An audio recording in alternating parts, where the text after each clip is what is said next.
Capítulo 6. A salvação da alma. Nos capítulos anteriores deste livro, estivemos investigando o plano eterno de Deus, que é preparar uma noiva para si.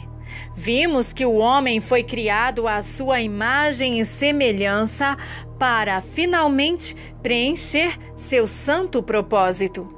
Para compreender este desígnio mais completamente, será necessário para o leitor compreender não apenas por que Deus fez o homem, mas sim como ele o fez. Verdadeiramente, nós fomos feitos de uma maneira assombrosamente maravilhosa. Salmo 139, verso 14. A partir desta vantagem, vamos então falar mais sobre o trabalho santo que ele está fazendo em cada um de seus filhos. Como filhos de Deus, não devemos andar nas trevas. É desejo de nosso Pai que tenhamos compreensão espiritual do que está acontecendo em nossas vidas, seja em volta de nós, seja dentro de nós. É importante para nós compreender como o Santo Espírito está trabalhando para nos transformar e assim sermos capazes de cooperar com Ele neste importante trabalho. Portanto, passaremos um tempo aqui para preparar algum fundamento acerca de nossa discussão nos próximos capítulos. Algumas revelações básicas necessitam ser implantadas em nós, algumas pedras de fundação essenciais para nos fazer caminhar na luz e compreensão. Alguns de nossos leitores provavelmente já foram ensinados sobre estas coisas, então isto deve servir de revisão. Para outros, confiantemente, elas se transformarão em entendimentos básicos, providenciando uma base para um grau maior de maturidade em Cristo. Nosso Deus é um Deus vivo. Ele não tem interesse em residir confinado em um templo físico feito por mãos humanas. Talvez imagens mortas, sem vida, tenham seu lugar em edifícios igualmente sem vida, mas o nosso Deus, que criou o universo e vive para sempre, não tem interesse em estar limitado a um edifício terreno. Pelo contrário, seu maravilhoso plano eterno inclui a ideia de viver dentro de seres humanos. Eles, sendo santificados e purificados pelo seu Espírito, estão sendo transformados em lugar de morada para Ele. A Bíblia claramente ensina que nós, o povo de Deus, somos o templo do Espírito Santo. 1 Coríntios 3,16. Vivendo dentro e por meio de seres humanos, nosso Criador pode expressar-se em uma infinita variedade de modos. Portanto, quando falamos do templo de Deus, hoje e no futuro, precisamos ter em mente que estamos realmente falando sobre o povo de Deus, a Igreja. Equipados com este entendimento, podemos olhar para o tabernáculo e o templo do Velho Testamento sob uma nova luz. Na análise final, Deus não desenhou aquelas estruturas como um lugar de habitação permanente para Ele. Em vez disso, elas devem ser consideradas como símbolos e também fontes de grandes revelações concernentes à sua íntima morada em seu povo. Durante os séculos em que a igreja cristã tem existido, muitas pessoas do povo de Deus têm recebido várias revelações referentes ao tabernáculo do Velho Testamento. Alguns o veem como um tipo de Cristo, outros têm entendido que ele é a prefiguração do Evangelho ou da mensagem da redenção. Estou certo que a totalidade da revelação contida nesta estrutura santa nunca será totalmente compreendida por homem algum nesta vida.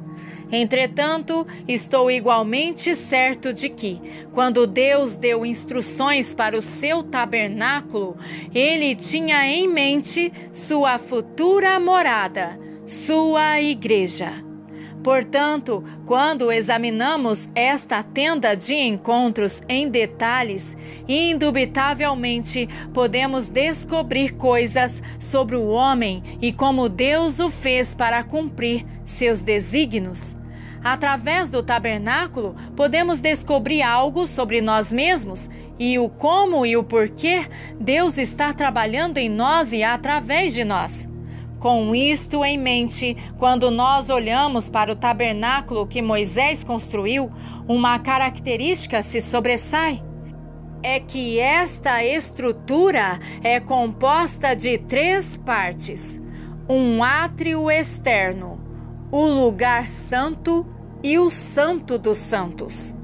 Embora haja várias peças de móveis e outros objetos mencionados relativos a diferentes funções e cerimônias, estas 3 divisões distintas formam a base para o plano estrutural. Significativamente, quando olhamos mais atentamente para o homem, o templo do presente e do futuro, vemos que ele também é dividido em 3 partes principais: corpo, alma e espírito.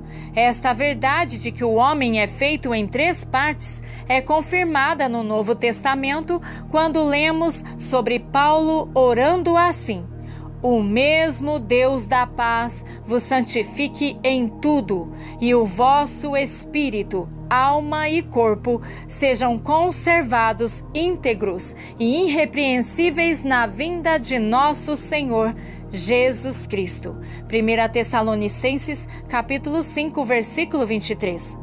Da maneira interessante no grego, língua em que foi escrito o Novo Testamento, há a palavra "e", separando as 3 partes assim: espírito e alma e corpo, claramente mostrando a distinção entre elas. Alguns professores da Bíblia erram dizendo que o homem é feito em 2 partes, corpo e alma, pois as Escrituras são claras. O tabernáculo tem 3 partes e também o homem tem corpo, alma e espírito. Alguma confusão tem sido gerada pelo uso das palavras coração e carne na Bíblia, aparentemente introduzindo outras partes. Entretanto, não devemos estar confusos sobre isto. O coração do homem é simplesmente a parte que não é vista. A palavra sagrada usa o termo coração do homem para se referir às partes mais íntimas do homem, a alma ou a alma e o espírito juntos. A palavra carne significa a parte caída, pecadora do homem, algumas vezes somente o corpo, mas mais frequentemente o corpo e a alma juntos. Esta palavra então se refere a um ou a ambos, isto é, alma e ou corpo. Estas palavras coração e carne são mais amplas em seu uso, já que se referem a mais de uma parte. Conforme você pode ver, há algum sentido sobreposto nesta terminologia e, portanto, pode se tornar confuso.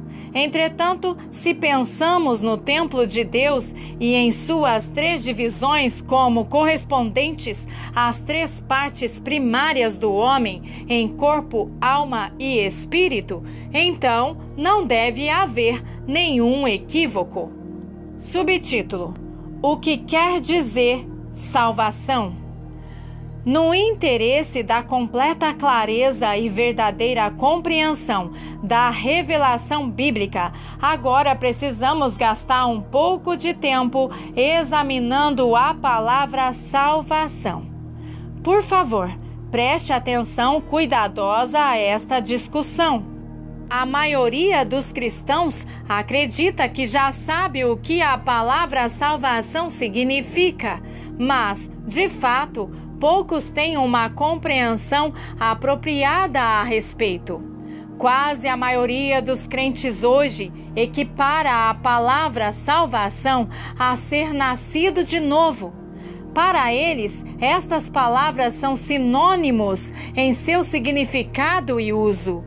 Eles tomam as expressões ser salvo e ser nascido de novo como tendo exatamente o mesmo significado.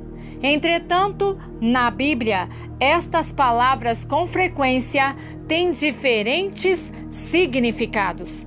Por favor, não se surpreenda com isto, mas simplesmente siga lendo aqui e você também verá como a palavra de Deus frequentemente usa estas palavras e frases para significar coisas muito diferentes. Talvez o melhor jeito de entender o significado bíblico de salvação ou ser salvo é compreender que esta palavra ou expressão é usada no texto sagrado para expressar 3 diferentes períodos de tempo. É usada de 3 modos diferentes. Podíamos pensar nestes modos como 3 diferentes tempos verbais: o passado, o presente e o futuro. Isto seria traduzido assim: nós fomos salvos, estamos sendo salvos e seremos salvos. De fato, este é exatamente o caso no grego, a língua em que foi escrito o Novo Testamento. Lá encontramos verbos referentes à salvação ocorrendo nestes 3 tempos: passado, presente com a ação incompleta e futuro.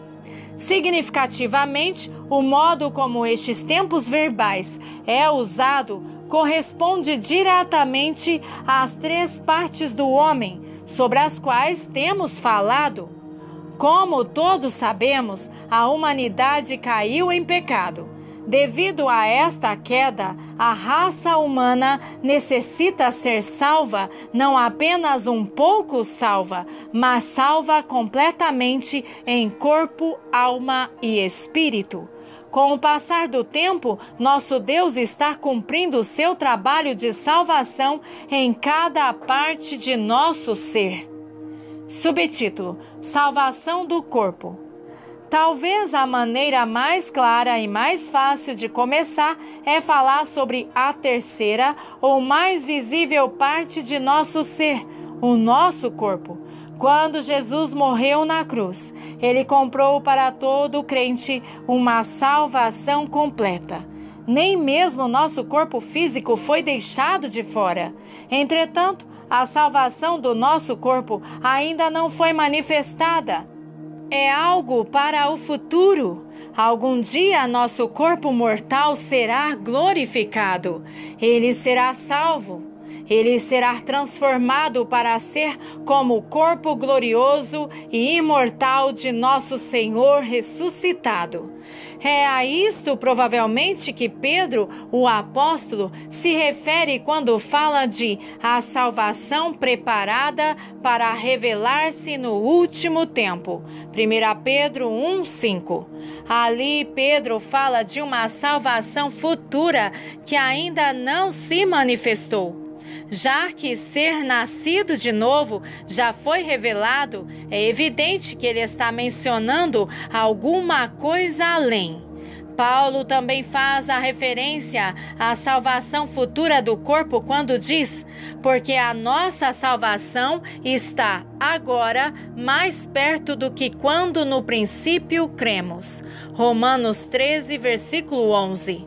Quando Jesus Cristo vier em glória com seus anjos, os mortos em Cristo se levantarão e serão transformados de um modo glorioso. 2 Coríntios 5, versículos 1 ao 4, 1 Coríntios 15, versículos 38 ao 55 e Romanos 8, 23.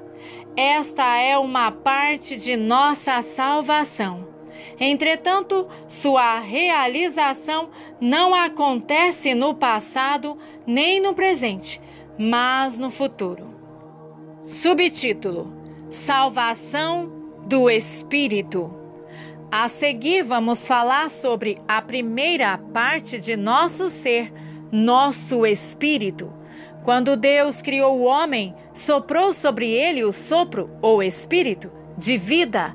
Tanto no hebraico quanto no grego, a palavra para sopro e espírito é a mesma.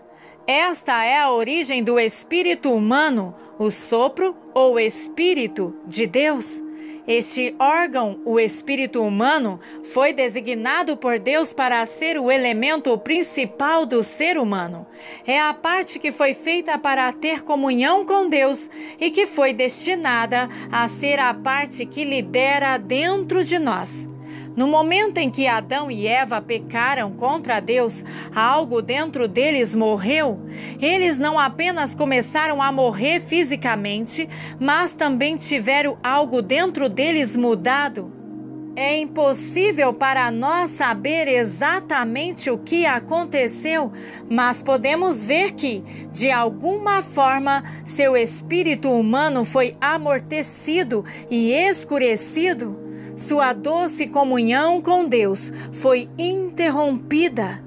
Um tipo de trevas espirituais desceu sobre eles e suas vidas foram radicalmente mudadas. Esta perda no espírito humano foi devastadora. Obviamente, esta parte do homem também necessita de salvação.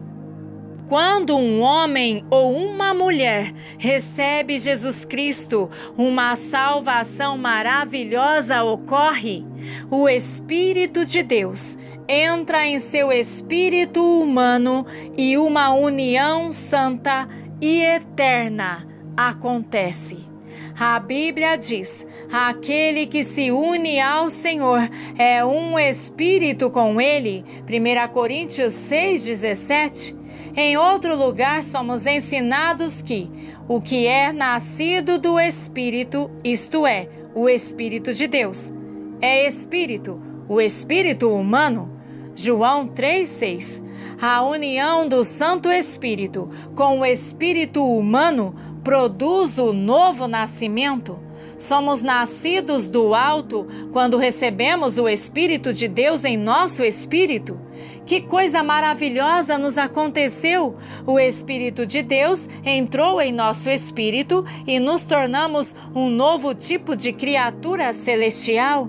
A união do Espírito Santo com o Espírito humano cria um novo ser espiritual. 2 Coríntios 5,17. Ser nascido de novo é o primeiro evento em uma genuína experiência cristã. Este passo inicial envolvendo fé, arrependimento e a recepção do Espírito Santo é a maneira de entrarmos na família eterna de Deus. Como já vimos no capítulo 2, isto significa que recebemos a própria vida eterna de Deus. Assim como uma criança nasce em uma família natural, recebendo vida de seus pais, assim também nós, quando nascemos de novo, nos tornamos bebês em Cristo, crianças imaturas na família de Deus. Esta experiência é imediata, isto é, ocorre subitamente. Talvez leve alguns segundos ou minutos, mas é muito semelhante ao nascimento físico. Isto é o que muitas pessoas pensam quando falam de estarem salvas. Esta palavra salva é frequentemente usada por crentes hoje em dia no tempo de verbo passado, como quando dizem fui salvo, ou quando perguntamos quando você foi salvo. Estão querendo dizer eu nasci de novo ou quando você nasceu de novo? Algumas poucas vezes no Novo Testamento, esta palavra também é usada assim no tempo de verbo passado. Lemos: não pelas obras de justiça praticadas por nós, mas segundo sua misericórdia, ele nos salvou mediante o lavar regenerador e renovador do Espírito Santo. Tito 3, versículo 5. E também, porque pela graça sois salvos, mediante a fé, Efésios 2, 8. Nesta passagem, a palavra salvo é usada no tempo verbal passado, referindo-se ao novo nascimento, um evento que faz parte do passado de cada cristão verdadeiro. Subtítulo: um trabalho contínuo. Significativamente, as palavras salvação ou ser salvo são usadas muito mais vezes na Bíblia para descrever um trabalho presente e contínuo. Frequentemente, é usada em um contexto ou em uma forma verbal que indica um trabalho que ainda está ocorrendo. Por exemplo, quando lemos que devemos desenvolver a nossa salvação com temor e tremor, Filipenses 2,12, isto indica que alguma coisa ainda está acontecendo. Aqui, vemos claramente que, embora tenhamos nascido de novo, ainda há uma parte de nossa salvação que precisamos desenvolver. Demonstrando um pensamento similar, Paulo diz: porque sei que isto me resultará em salvação pela vossa súplica e pelo socorro do Espírito de Jesus Cristo. Filipenses 1,19. Seguramente Paulo já era nascido de novo. Ainda assim, este versículo revela que havia um progressivo trabalho de salvação ocorrendo na vida de Paulo. Assim, vemos que há um terceiro modo em que a palavra salvação é empregada, representando um trabalho contínuo no presente. Um outro verso que afirma de maneira bem clara a verdade de que hoje existe uma salvação contínua para os crentes além do novo nascimento encontra-se em Romanos 5,10. Aqui lemos: porque se nós, quando inimigos, fomos reconciliados com Deus mediante a morte do seu Filho, muito mais, estando já reconciliados, seremos salvos pela sua vida. Zoe. Você vê aqui que já ocorreu reconciliação? O novo nascimento já se efetuou. Entretanto, o processo de salvação ainda continua. Nessa passagem, a salvação contínua é chamada de algo que é muito mais. A reconciliação com Deus realmente é maravilhosa, mas aqui entendemos que há alguma coisa etiquetada em muito mais. Isso é o processo de salvação contínuo. É o processo de sermos transformados até ficarmos totalmente santificados. Ainda um outro verso que mostra que a salvação é um processo contínuo é 1 Coríntios 1,18. Aqui nós lemos: porque a mensagem da cruz é loucura para os que se perdem, mas para nós que estamos sendo salvos é poder de Deus. Realmente, a transformação de uma alma é uma demonstração do poder real de Deus. Muitos podem ler esta passagem com a mentalidade de salvação como sendo um evento de um tempo único no passado e, portanto, interpretam mal como se fosse para nós que estamos nascendo de novo. Entretanto, a palavra aqui claramente indica um trabalho em progressão. Paulo e os leitores desta epístola já haviam experimentado o novo nascimento. Aqui, ele está se referindo à sua experiência contínua da graça maravilhosa de Deus.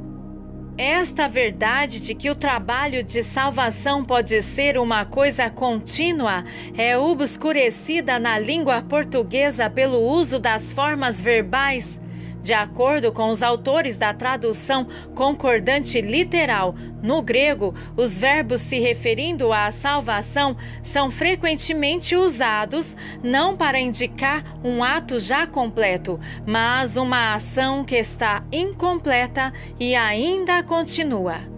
Portanto, em muitos lugares, nas versões portuguesas onde lemos ser salvos ou não salvos, na realidade deveria ser traduzido por estar sendo salvos ou sendo salvos.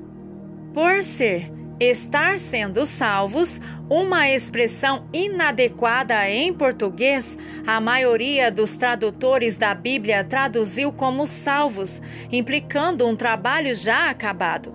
Infelizmente, fazendo assim, eles também obscureceram a verdade revelada na palavra de Deus. Por favor, permita que eu cite algumas passagens bem conhecidas do Novo Testamento, usando as diferentes formas verbais indicadas na tradução concordante literal, para que você possa entender o que eu quero dizer. Quando Jesus estava pregando e respondendo às acusações dos judeus, ele disse: "Eu, porém, não recebo testemunho de homem, mas eu digo isso para que estejais sendo salvos." João 5,34, assim indicando um trabalho contínuo. Em Romanos 5,9 lemos: "Muito mais agora, tendo sido reconciliados, nós estaremos sendo salvos da ira através dele." Novamente, 1 Coríntios 15, versículos 1 e 2, afirma: "Irmãos, venho lembrar-vos que o evangelho que vos anunciei, o qual recebestes e no qual ainda perseverais, por ele também estáis sendo salvos, se retiverdes a palavra tal como vô-la preguei, a menos que tenhais crido em vão." De acordo com os autores da tradução concordante, as palavras serem salvos deveriam ser também traduzidas como estarem sendo salvos, nos seguintes versículos: Marcos 16:16, Lucas 8:12, João 3:17, João 10:9, Atos 2:21, Atos 11:14, Atos 16:31, Romanos 5, 9 e 10 e também Romanos 10, 13, 1 Coríntios 10, 33, 1 Coríntios 15, 2 e 1 Tessalonicenses 2, 16. Por favor, tome algum tempo para rever todos estes versículos, lendo-os com a ideia da ação contínua de estar sendo salvo em mente, para se ter uma nova e mais verdadeira compreensão do Evangelho. Subtítulo: Salvação da alma. Como você já deve ter suposto, este processo contínuo de salvação é algo que está acontecendo em nossa segunda parte, nossa alma. Quando nascemos de novo, nossa primeira parte, nosso espírito, é salvo. No futuro, quando Jesus voltar em glória, nossa terceira parte, nosso corpo, será salvo. Mas hoje, Deus está fazendo um trabalho contínuo em nossa segunda parte, nossa alma. Esta verdade é claramente vista em Hebreus 39, onde lemos: "Mas não somos daqueles que retrocedem para a perdição, somos, entretanto, da fé para a conservação, completa salvação da alma." Esta é uma verdade essencial que está sendo tristemente negligenciada e mal compreendida pela igreja de nossos dias. A salvação da alma não é um evento. É um processo ao qual todos nós devemos prestar séria atenção. Voltando à analogia de Deus no tabernáculo, nós vemos que o Espírito de Deus entra no espírito humano e passa a residir nele. É ali que a presença de Deus mora permanentemente. Ela não vem e vai. Quer possamos sentir sua presença ou não, uma vez que o recebemos, Deus habita dentro de seu santo templo, em nosso espírito. Mas, no dia em que Jesus foi crucificado, algo surpreendente aconteceu. O véu que separava o lugar santo do Santo dos Santos foi rasgado em dois, de alto a baixo. O resultado foi que a presença de Deus deixou de estar confinada ao Santo dos Santos para estar livre para se mover em direção ao lugar santo. Dentro de nós, isto significa que Deus não está confinado apenas ao nosso espírito, mas pode encher a nossa alma com sua presença. Talvez vocês, leitores, se lembrem da nossa discussão no capítulo 2 sobre as 3 palavras gregas para a vida: bios, psuche e zoe. Lá aprendemos que Zoe é a palavra para a vida eterna e não criada de Deus. Também vimos que psuche é a palavra para a nossa velha e caída vida da alma. Agora chegamos a um ponto de nosso ensino em que esta distinção se torna muito importante, já que o espírito de vida, Zoe, em Cristo Jesus, Romanos 8:2, está agora em nosso espírito. É evidente que nós temos uma vida sobrenatural, eterna, em nossa parte interior. Mas, em nossa alma, ainda temos uma vida criada, natural, pecadora, psuche. A parte mais interna é santa, mas a parte externa permanece pecadora? Quantos de nós podemos testificar isto em nossa experiência? Como Paulo, temos um desejo santo em nosso homem interior, mas nos descobrimos praticando o pecado com o nosso homem exterior. Veja Romanos 7,15. A solução de Deus para este dilema é o que estaremos investigando agora. Subtítulo: Uma substituição gloriosa. O plano de Deus é substituir pouco a pouco nossa vida terrena e corrupta por sua gloriosa vida eterna. Isto é o que o termo a salvação da alma quer dizer. Quando damos oportunidade ao Espírito Santo, ele espalha sua santidade do mais profundo interior do nosso espírito sobre nossa alma e, gradualmente, faz esta substituição essencial. Quanto mais abrimos nosso ser para Ele, mais Ele aproveita a oportunidade para nos encher com aquilo que Ele é. Quanto mais frequentemente e profundamente permitimos o acesso do Espírito à nossa alma, mais completamente somos sendo salvos. A Bíblia chama a este processo transformação ou santificação. Obviamente, quanto mais somos mudados ou transformados à sua imagem, mais santificados ou santos nos tornamos. Estas duas coisas, santificação e transformação, são parte de um trabalho maravilhoso chamado a salvação da alma.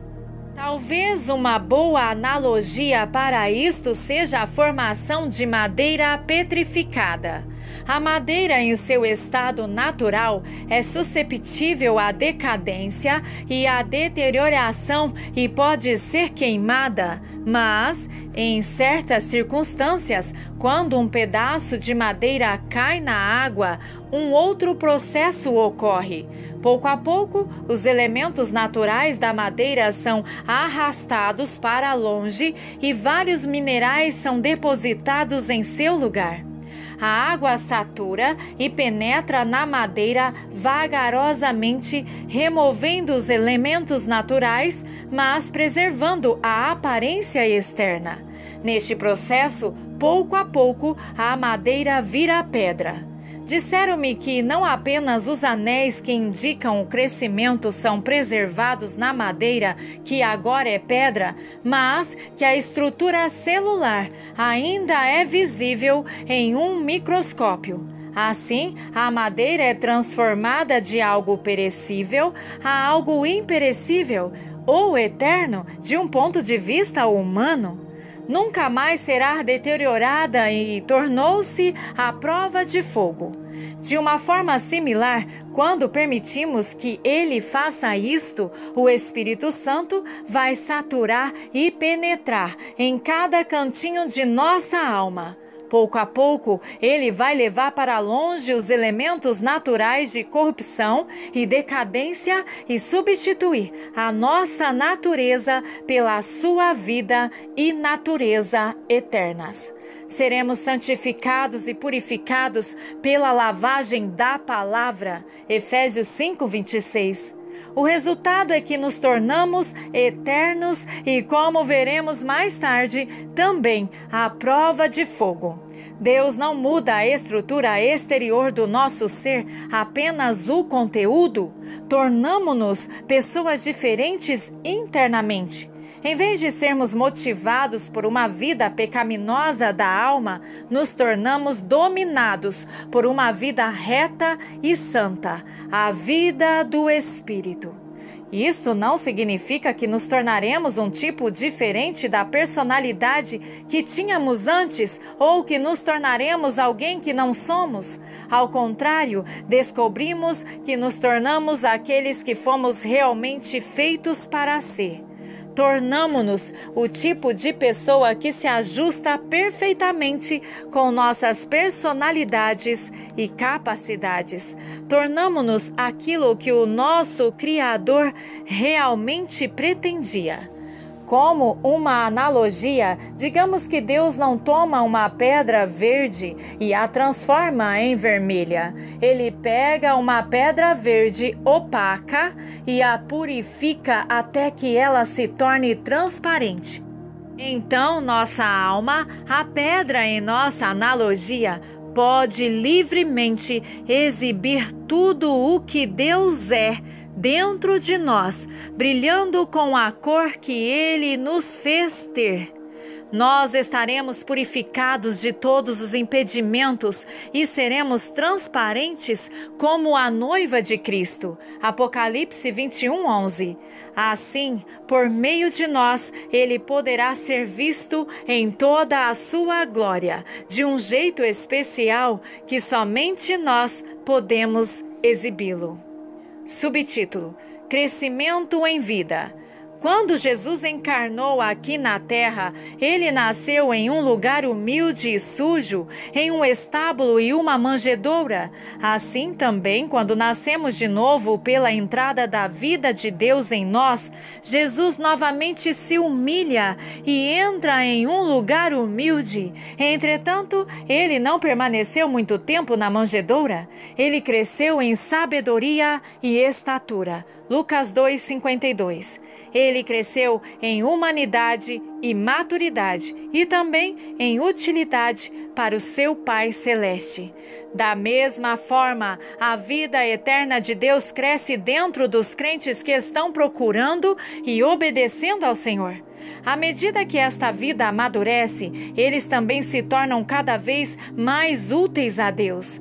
O desejo de nosso Senhor não é ter um berçário cheio de bebês espirituais que constantemente precisam de tempo, cuidado e atenção.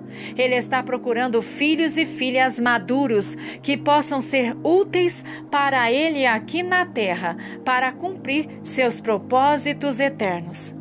Há uma necessidade urgente de todos os filhos de Deus crescerem em maturidade espiritual.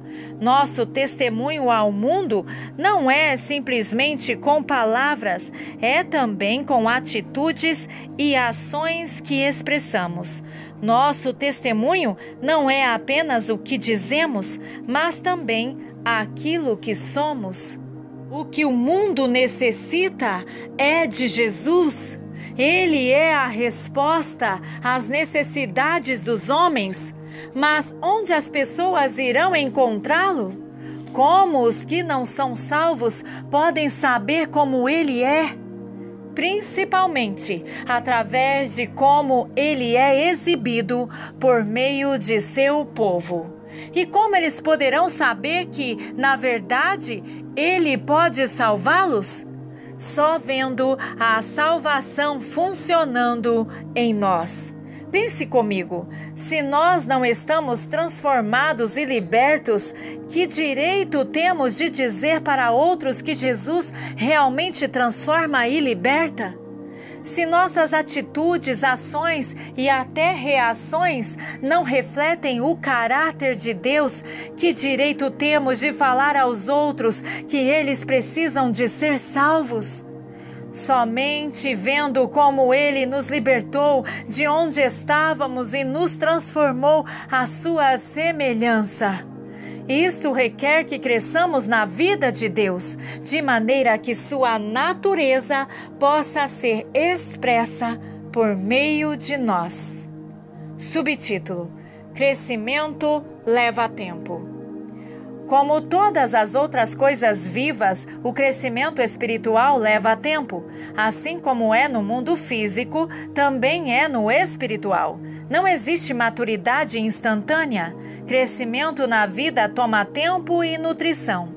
Isto é especialmente verdadeiro nas maiores e mais impressionantes árvores gigantes.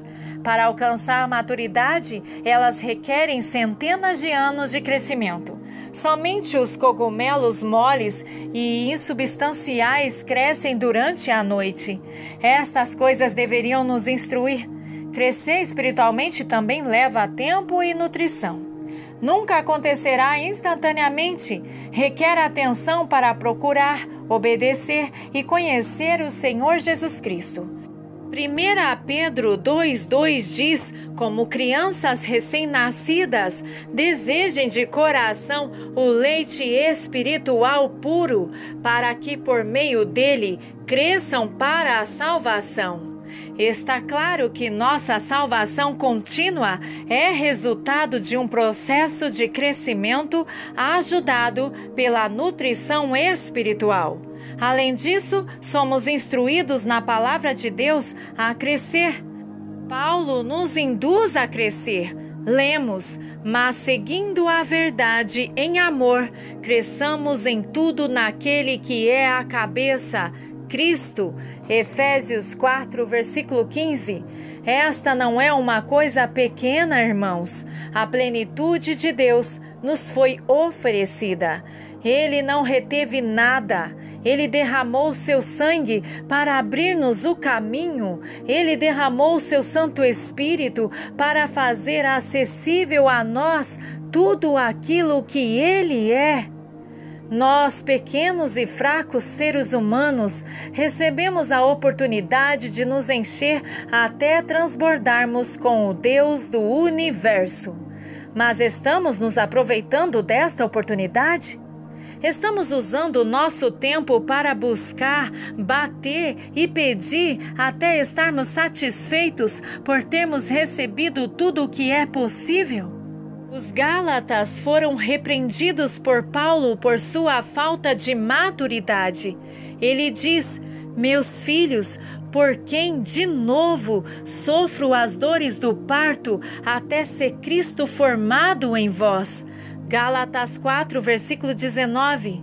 Vejam, eles eram membros da igreja, já eram nascidos de novo, entretanto, estavam falhando em render-se a Deus e procurá-lo de um modo que os conduzisse à formação de Cristo dentro deles. Eles estavam negligenciando tão grande salvação. Hebreus 2, 3. A melhor maneira de crescer espiritualmente e assim entrar na salvação que é nossa, em virtude de sermos feitos filhos de Deus, é passar tempo em sua presença, lendo sua santa palavra. 2 Timóteo 3,15 diz: sabes as sagradas letras, que podem tornar-te sábio para a salvação, pela fé em Cristo Jesus. Queridos irmãos, a mesa de Deus já está posta. O banquete já está pronto. Tudo está disponível para aqueles que são chamados a usar seu tempo e atenção para encher a si mesmos mais e mais, de novo e de novo, até o dia da volta de Jesus. Nada está faltando a não ser nosso desejo e disposição. Deste modo, estaremos obtendo o fim da nossa fé, a completa salvação da nossa alma. 1 Pedro 1:9. Veja você, o novo nascimento é o começo da nossa fé, mas o final é a total salvação de nossas almas. O que poderia ser mais precioso do que isto? Verdadeiramente, Ele também pode salvar totalmente os que por Ele se chegam a Deus. Hebreus 7:25. A salvação da alma é uma parte essencial da experiência cristã. É um processo através do qual cada cristão necessita passar. Ninguém é isento disso. Como já vimos, não é suficiente ser nascido de novo. Não apenas necessitamos experimentar a salvação em nosso espírito, mas é imperativo que continuemos a receber tudo o que Jesus comprou para nós, a salvação da alma. Esta experiência inclui coisas como transformação, santificação, crescimento no Senhor, purificação e a renovação da nossa mente. O modo como isto acontece é misterioso. Não é possível aplicar o mecanismo disto de uma maneira mental analítica. Apenas sabemos que isto ocorre quando, dia a dia, nos entregamos completamente a Ele. Ocorre que sua vida cresce dentro de nós. Quando passamos tempo em sua presença, contemplando sua glória, somos transformados de glória em glória, em sua própria imagem, como pelo Senhor, o Espírito. 2 Coríntios 3:18. Esta não é uma promessa para o futuro, mas algo que precisamos experimentar no dia a dia.